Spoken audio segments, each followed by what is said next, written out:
A plan to allow AI firms to use copyrighted material to train generative AI models, unless creators opt out, has been abandoned by the UK's Labour government.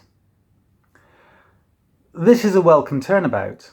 An opt-out system was always the weakest possible protection because it put the burden on creators to detect misuse, assumed a transparency that didn't exist on the part of the tech companies developing AI, and favoured those large tech firms structurally. Walking away from it is, in effect, an admission that criticism from figures like Elton John and Dua Lipa is justified. And it aligns directly with what I argued over on the late great Vox Political back in May last year. Opt-in consent must be the baseline. But, and this is crucial, government ministers haven't replaced it with a new plan yet. The BBC's article about this states that the government's position is now unclear, saying it no longer has a preferred option for what to do next. I could say this is becoming a habit for Tech Secretary Liz Kendall, who, as Work and Pensions Secretary, had to abandon plans to strip thousands of disabled people of benefit payments after a backlash from the public and Labour MPs last year. No preferred option is a classic holding position. It tells us that the government recognises the backlash is serious. It hasn't found a way to reconcile tech and creative lobbying, and it is trying to avoid committing to either side. From a policy standpoint, this is a vacuum. From a political standpoint, it's a retreat. The government is no longer imposing a flawed model. It has tried and failed to impose one, and has now been forced to retreat. Now it has to choose what will replace it, or perhaps we can. For the first time in this clash, campaigners are not on the defensive. They have already won the first round.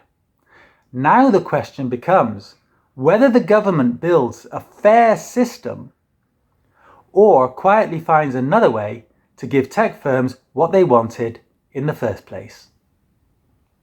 Back in May 2025, I wrote that generative AI models, like those used to write articles, create music, or generate visual art, are trained on unimaginably large datasets, often pulled from publicly available internet content.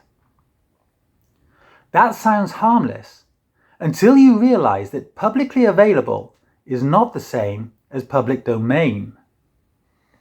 If a song is posted online, it's not free for repurposing, any more than hanging a Picasso in a window makes it public property.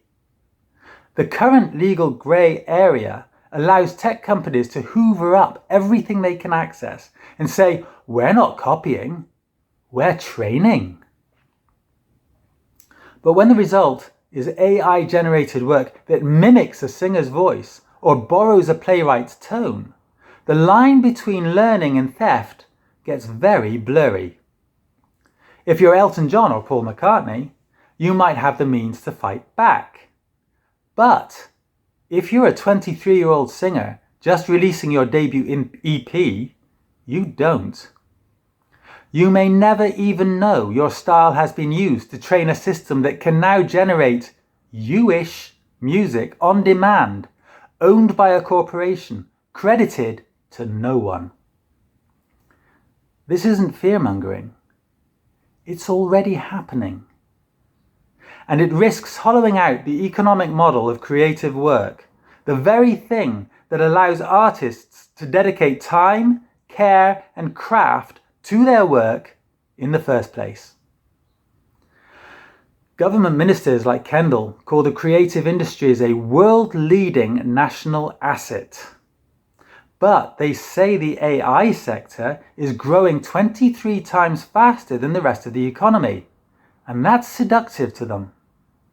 Read between the lines and the message is clear. They want AI growth without paying the political cost of undermining creators. But who benefits from that? AI might well be expanding 23 times faster than the rest of the economy, but does that mean we should let other areas, like the creative industries, contract? Wouldn't the economic benefit be spread wider through the country if many creative people were able to work and benefit from the fruits of their labours, rather than a few AI firms scooping up huge profits on the back of plagiarism? A sector can expand rapidly while concentrating wealth in a handful of firms, displacing workers in other industries, and extracting value created elsewhere, in this case by artists. That's the key issue here. The creative industries don't just generate revenue, they distribute it across freelancers, small studios, regional economies, live venues, publishers, technicians, and more. By contrast, much of the AI model being proposed is extractive. Scrape creative work at scale, centralize the value in a few companies, and monetize outputs without compensating inputs. So the real question is, what kind of economy do we want? One that spreads income, or one that concentrates it? Kendall is trying to look neutral, but you only have to examine the amount of access tech firms have to her ministers to know that there is a huge power imbalance. Access is influence, and influence shapes outcomes. And tech firms have been recorded as lobbying ministers multiple times per day. Meanwhile, musicians, writers, and artists are fighting to be heard through consultations and open letters. The playing field is already tilted. It's a classic case of regulatory capture in slow motion. Tech firms frame AI as essential to growth. Ministers absorb that framing through constant contact, and creative concerns are treated as secondary, even when politically explosive. So, when the government says it has no preferred option, that doesn't necessarily mean neutrality. It can just as easily mean the decision is being shaped behind the scenes, not in public. And then there's the hidden subsidy that nobody is naming. If AI firms are allowed to train on copyrighted work without paying for it, then they are effectively receiving a massive, invisible subsidy, not from the state, but from creators. Every song, book, script, or artwork used without permission becomes unpaid labor, uncompensated intellectual property, and raw material for someone else's profit. That's not just unfair, it actively distorts the market. AI hasn't been profiting through innovation, it's been growing because it's being allowed to externalize its costs onto an entire sector. Back in May, I proposed a 5-point plan of action, 5 steps towards a fairer future. That plan is more relevant now than it was then. The debate is now circling the solutions I outlined.